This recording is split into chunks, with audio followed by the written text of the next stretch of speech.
Go ahead, put it on real tight. Hope you brought your best tonight.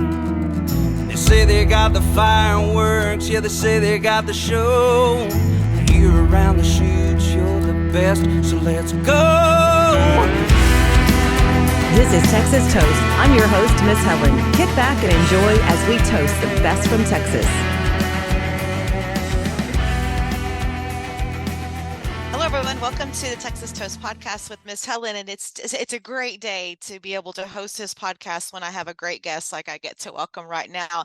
Hello, Adam Hood. I woke up this morning. I set my alarm extra early because I was like, I get to talk to this amazing singer-songwriter on the podcast today. So welcome. Thank you. Thanks for having me, man. That's awful high praise. I appreciate that. I hope I can live up to it. I got my big shoes to fill. I got a lot to cover. I'm familiar with your music, familiar with you, and I know you have your current album out that is just amazing. Bad Days Better.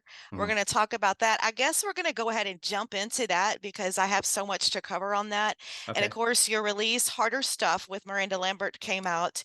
Of course, it went into the top 10 on Texas radio.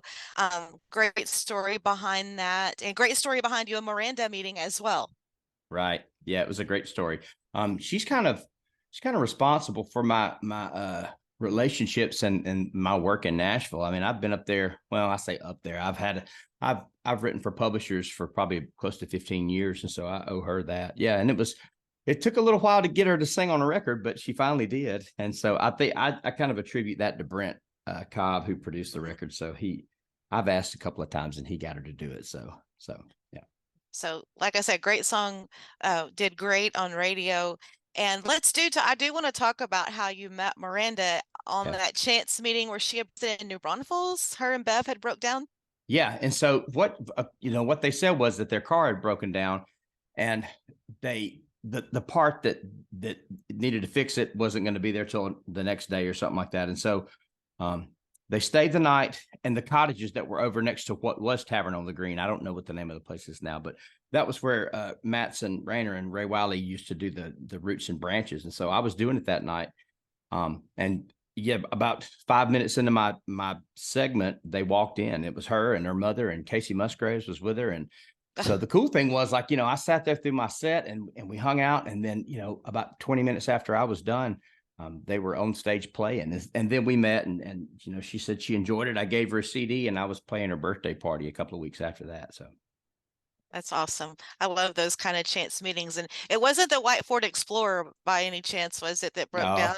I never saw what they were driving. She was way past that probably by then. You have a new single out to radio that we talked about just recently on the release. And like one weekend, you're already busted into the top 50 on the Texas country music chart. But the single is Can't Stand Leaving. And I know I read a little bit about the backstory on it. And this is how I wished I said, well, I'm going to save the backstory when I talked about the single, because I said, hopefully Adam can come on and tell the story about how you were driving in Leaves when you came up with the inspiration for that song. Yeah. So I was coming up. I was on 35W just south of Fort Worth, and I was coming right where the overpass is. I guess that's 30, right downtown. And it was, you're talking about downtown Fort Worth. And it's just the storm was coming in just as I was getting to the top of that overpass, and I saw leaves blowing by, and I thought, where are these leaves coming from? And then I thought, and after that, why in the hell am I doing this for a living? You know what I mean? So it was a little bit of both, to be honest with you. So yeah, that was kind of the inspiration. So I wrote down the first couple of lines, and then took it to Rob Snyder, and we finished it up.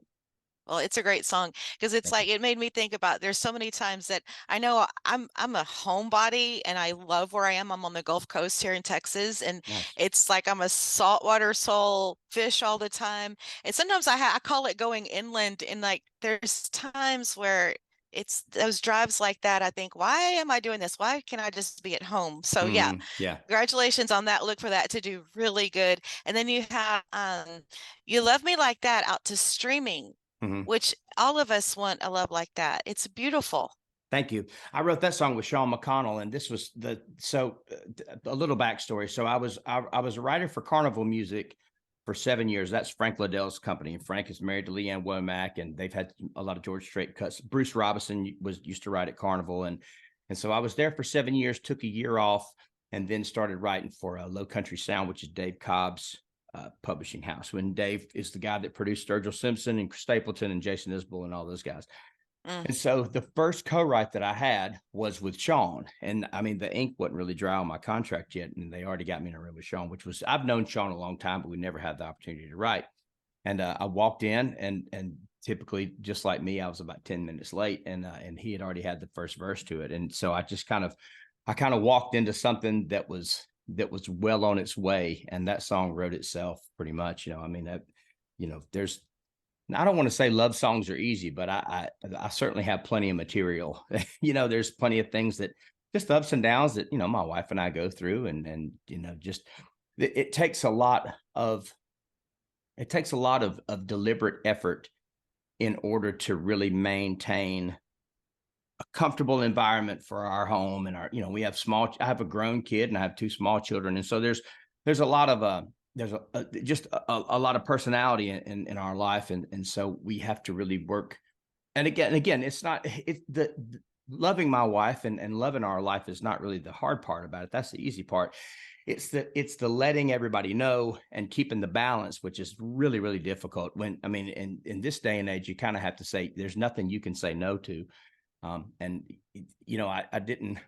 hope that I would get to this age and be able to say no to a few things, but I get to say no to a whole lot less now. So it's a lot, like I said, it's just a lot of deliberate effort. And so we put that song out as a single, basically just because I've had it for a long time and I started playing it out.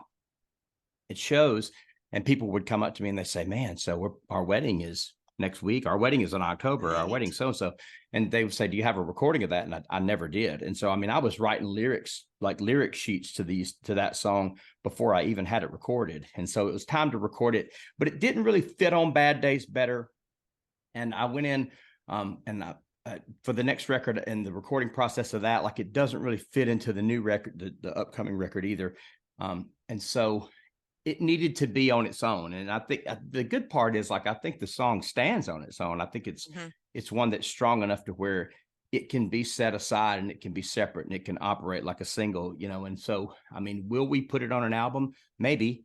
I don't have the intention of doing it right now, but I didn't have the intention of releasing it either. You know what I mean? So we'll see what happens with that. But yeah, that's how we put that out.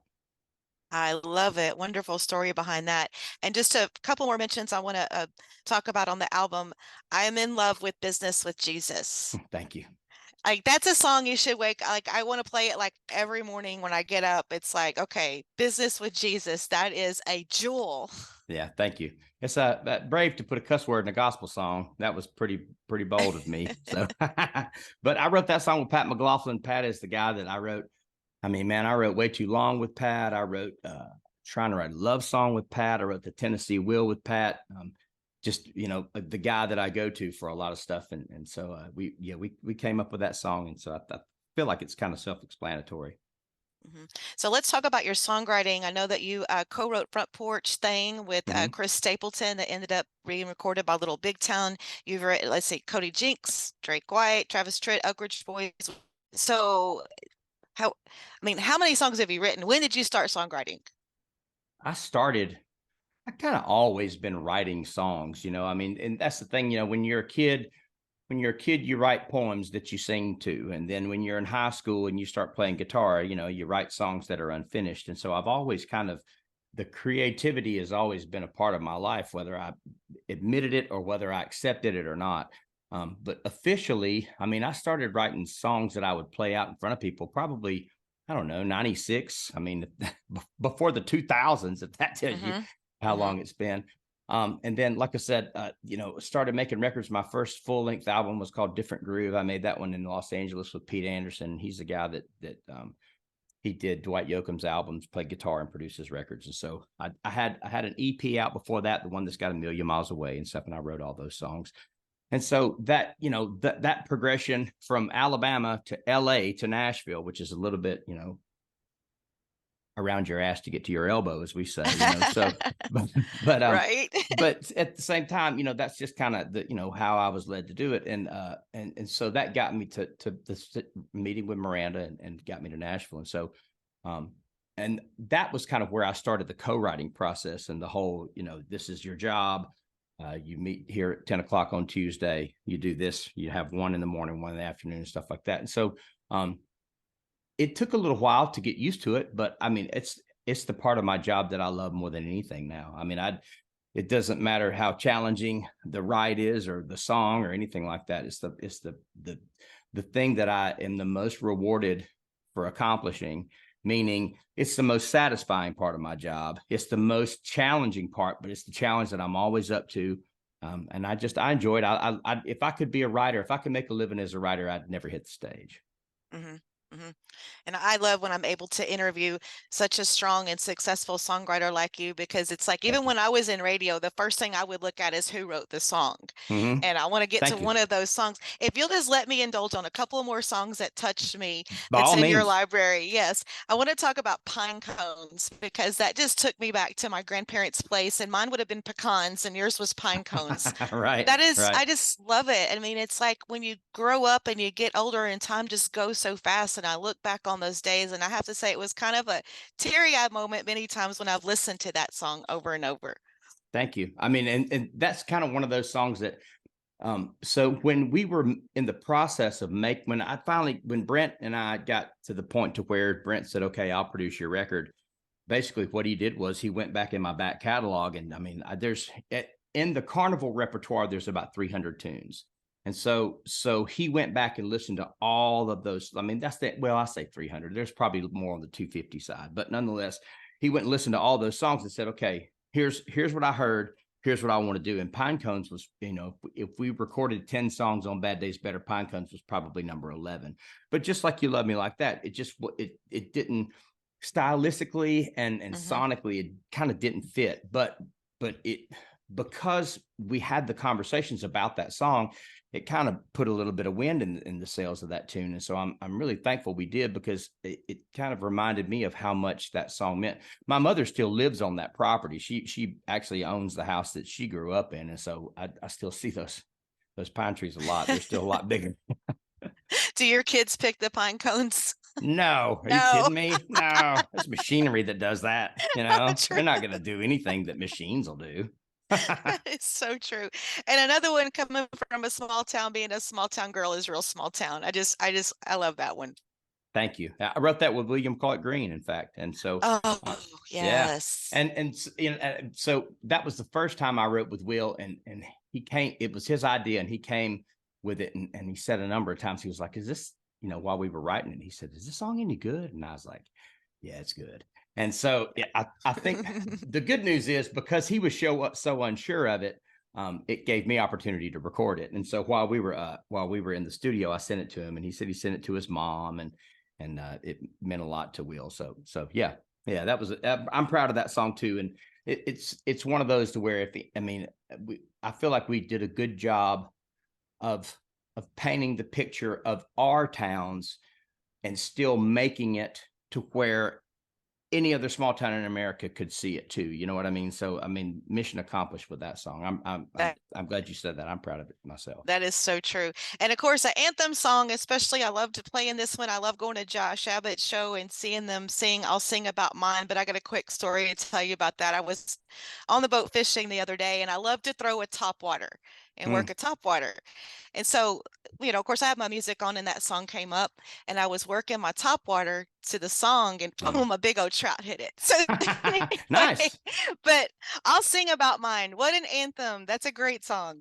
Thank you. I wrote that with Brian Keene, and that was probably, as far as like the Texas chart goes, that's the highest I've ever gotten, as far as like a song. I think between that one and then I wrote Rolling Stone with Whiskey Myers, and I think that one went to number 1 too. So that those two are the ones as a writer. That's the best we've done. But we got a little blowback from that one from Nashville, and it really wasn't the deliberate intention.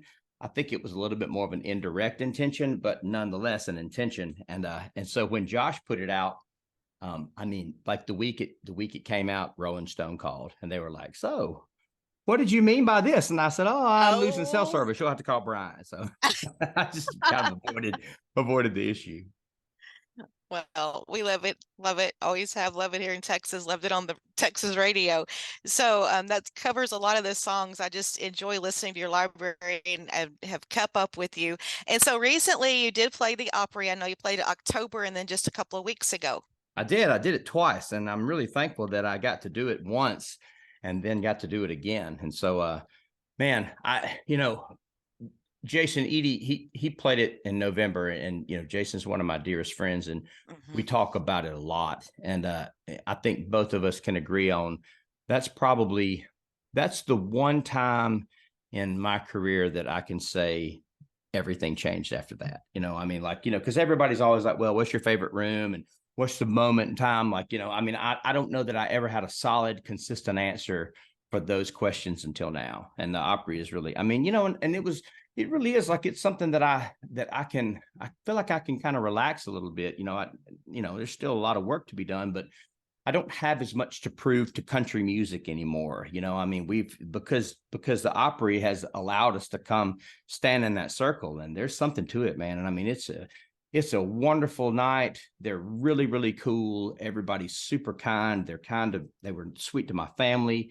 all my friends. And so, it was a really special thing. And like I said, that was a moment that things started changing. Yes.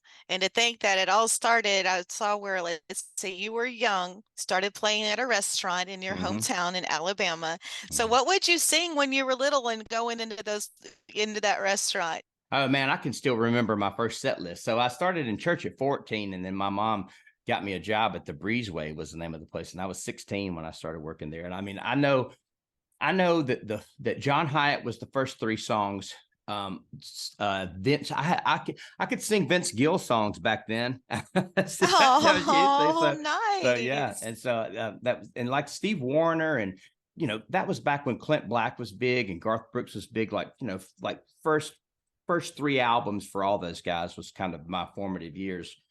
Getting started, and so I wore a cowboy hat like everybody else did, and played songwriter songs. And that's the cool thing about it. Songwriter songs were, I feel like at that time, the dance was really one that sort of established that. That was one to where there was, and I've said this before, like until then, it wasn't as definite. But when the dance came out, like there was a specific acoustic guitar part at the beginning of that song that even me, I'd been playing for probably 5 or 6 years, but like I could listen to that song, I could pick out the acoustic guitar part, and I could replicate that song.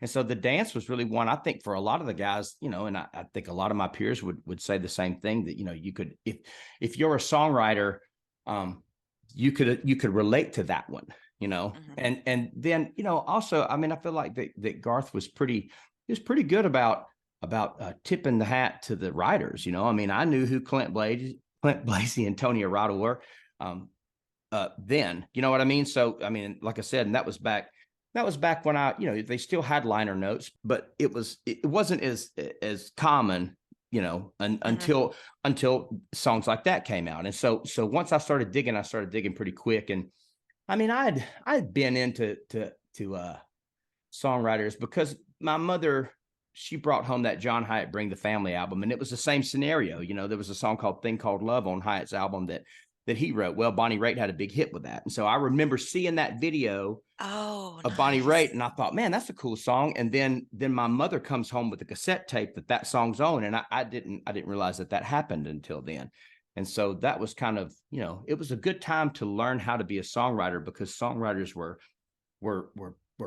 really out in front of things. They were, like I said, they were kind of lauded for their job done. And that was really, really a good time. It was because that's why I wanted to be a songwriter, so I don't know. It's not like that as much anymore.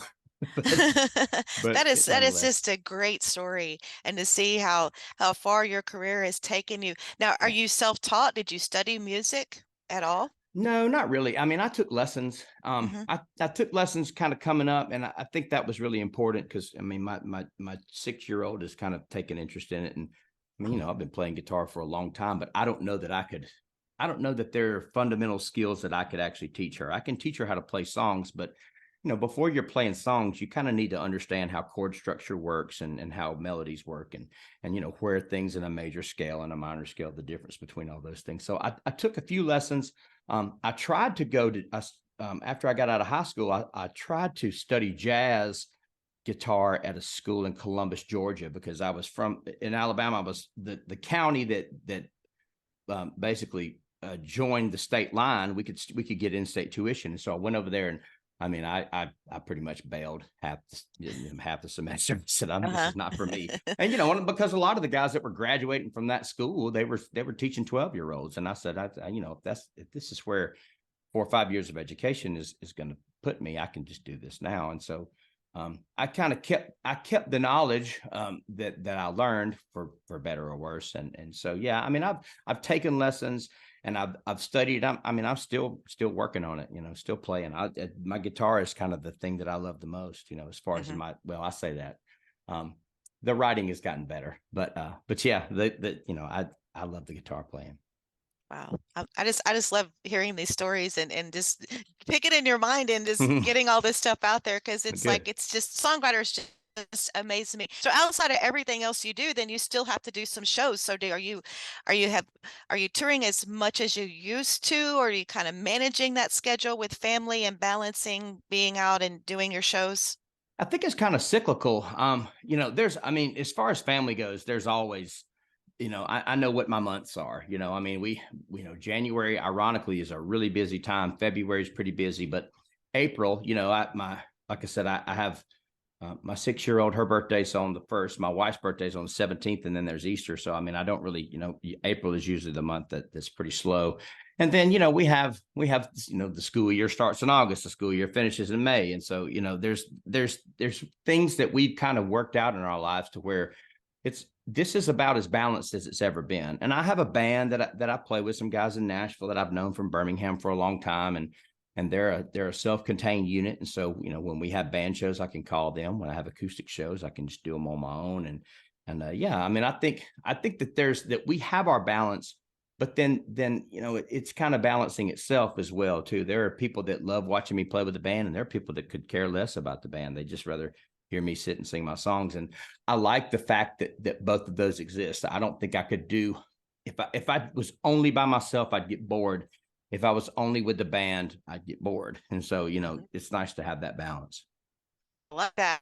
Well, current album, Bad Days Better, loving it. And of course, that was recorded at Capricorn Studios. You were in Georgia, and I forgot to mention how Blackberry Smoke also contributed to that project. Yeah, that was during COVID. And so basically what happened was, so Mercer University in Macon had gone in and bought the studio, and they'd done all kinds of restructuring. They completely redid everything structurally around the studio except for the studio space. The guy that was, I assume he was the head of the department, was in the studio when we were recording. And he said, we walked into the building and the roof had caved in and the floor was going, but the studio was still intact, like completely intact. And so the tiles that were in there when the Allman Brothers recorded, the tiles that were in there when Wet Willie recorded, but they're still there. And I've said this before, that room has a vibe, and a lot of studios have a vibe, but you don't really feel that vibe in real time. You usually hear it on the playback, and there's a warmth there that comes back to you, but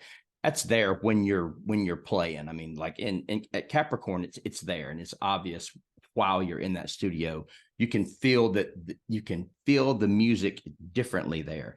And so, yeah, it was a great experience. But I say all that to say that they opened the studio in December.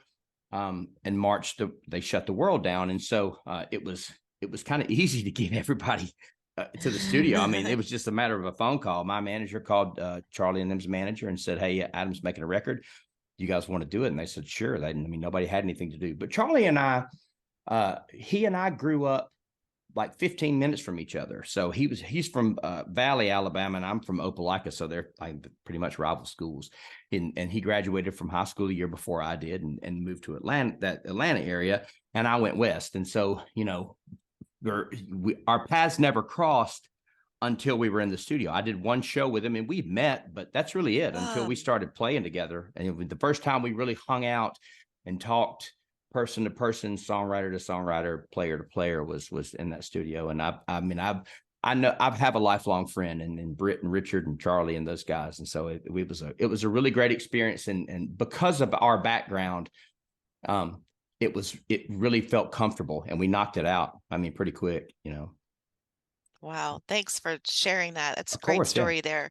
Well, and thanks for taking the time to come on the podcast. And we look forward to the streaming song Successful. I'm sure Can't Stand Leaving is going to do great. Of course, I did want to mention Courtney Patton on harmony on that one also. Yeah, she kind of sang on I feel like the songs that are the best are the songs that Courtney sings on. She sang on Way Too Long, and that really kind of brought that song to life. And that's probably one of the most, you know, popular songs I have. And then I think that Can't Stand Leaving, because, you know, she's the song Speed of the South, she sang on that one as well, but another it didn't good really one, showcase, yes. but it didn't showcase what she can do like Can't Stand Leaving did. And I mean, that's kind of because she did all those parts by herself, you know, and just, I mean, I can't say enough wonderful things about Courtney and her abilities. And she's a great writer, but man, she can really sing, and she has a richness and a tone to her voice that really makes her unique and that makes her stand out, you know. And so, yeah, she's a force.